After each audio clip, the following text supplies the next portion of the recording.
Thank you for staying with us. It's time for us to move on very quickly. But before I introduce to you the next set of guests, I've already told you who they are. Let me just read a few comments on Twitter. Of course, in the light of all that we discussed in the first part of the show. Chukudi Obiche from Surulere, Lagos, is talking about Samuel Okparaji. He said Okparaji died in his prime. He was an epitome of humility and patriotism. God bless his soul. All right, that's coming from Chukudi Obiche from Surulere in Lagos. Oyediji Oluwaseun at Prof. Seun Oyediji says he wasn't yet born when Okparaji died on the pitch, but his name rings like a bell till date. All right, that's a good one. Stephen Adande at Adande Allegro 4 says he can't wait till tomorrow to see what Kayode Tijani will say about Samuel Okparaji, because he has a wealth of football knowledge, especially Nigerian football, which is unparalleled. Okay, Kevin Amata, our good friend, a pastor who watches us regularly from Benin City in Edo State, says, I have never felt the emptiness that enveloped me when I read of Okparaji's death. It was phenomenal on the field of play, and that's very, very true.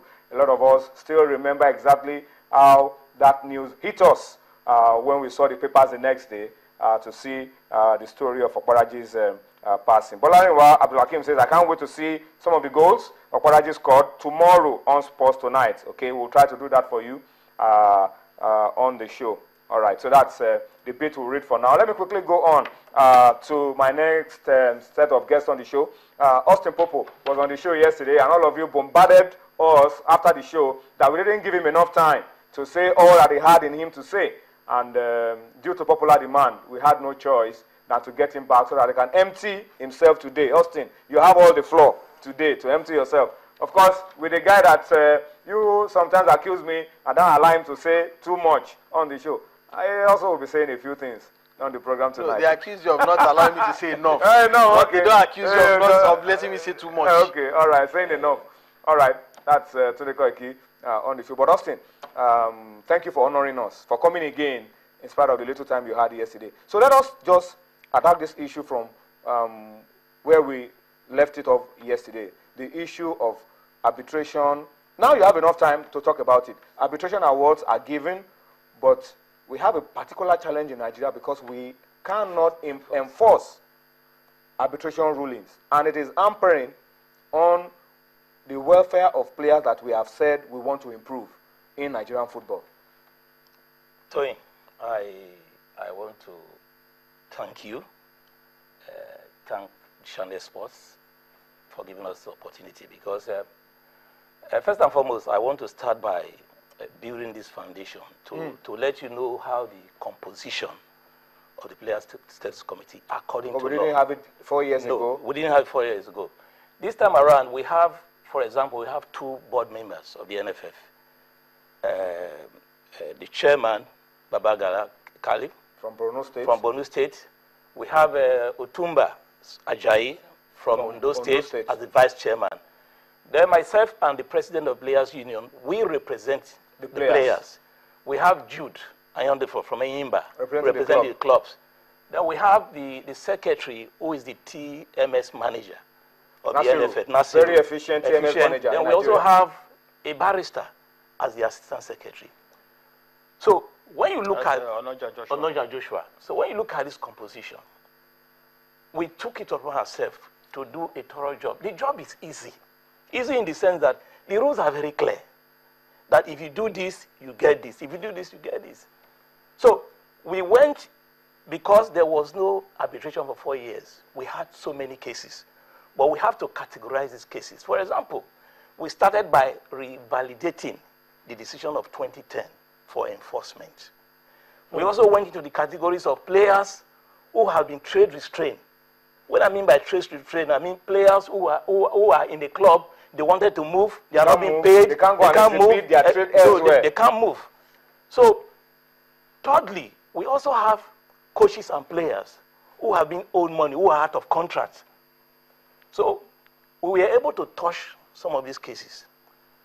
At the last meeting of the arbitration, we agreed to do something. Look, this time around, we must do the enforcement. You see, if you're going to go by FIFA standards, for example, FIFA Disciplinary Code of 2011 edition, section 8 point article 64, failure to respect a decision, the rules are there. You could be expelled. You could even be expelled from club competition. Of course. When the things are so clear, then if you move further, if you talk about the regulations governing the status and transfer of players, you also have the Annex 3, Article 9.4, talking about sanction on clubs. So these are very clear.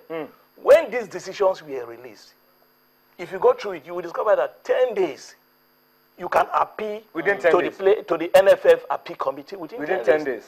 And nobody did anything. The clubs did not appeal within 10 days. They didn't appeal. So were there judgments against individuals?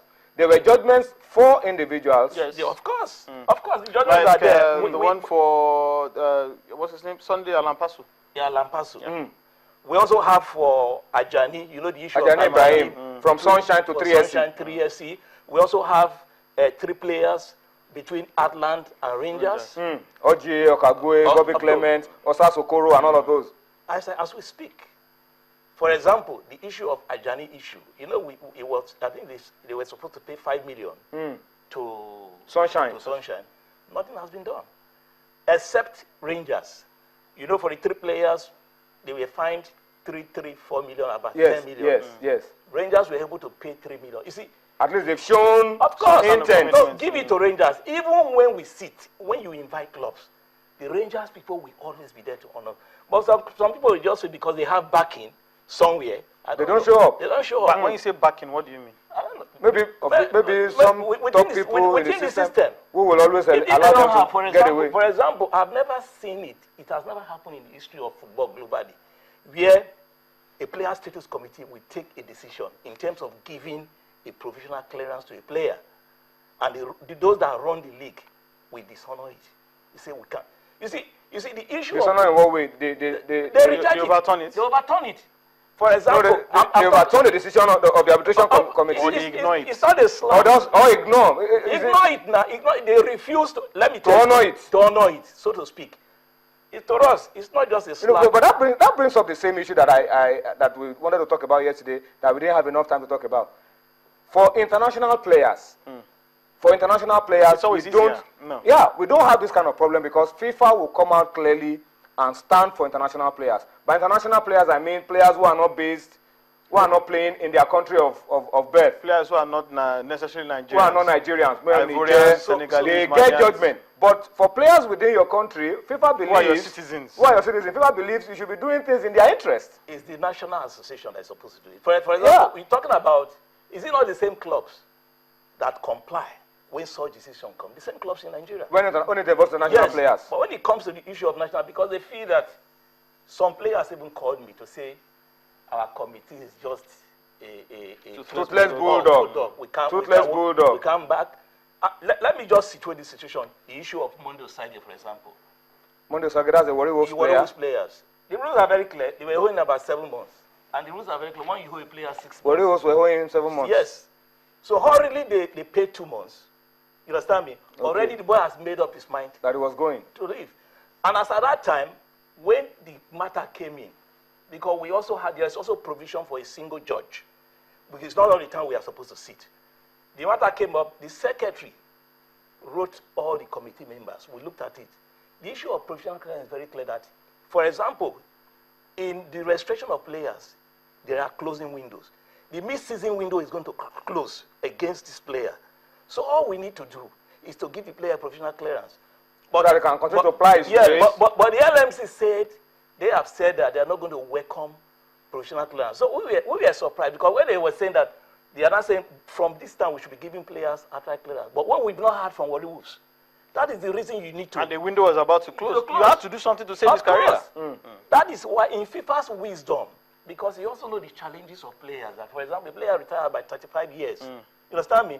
So they don't want a situation where a player will just sit down for 1 year without kicking football. Knowing that football is his livelihood. Because there must always be logistic, administrative challenges. That is why that provision is there. So you cannot take it away. So these are some of the issues we are talking about. But the main issue now, Austin, is enforcement. How do we ensure enforcement?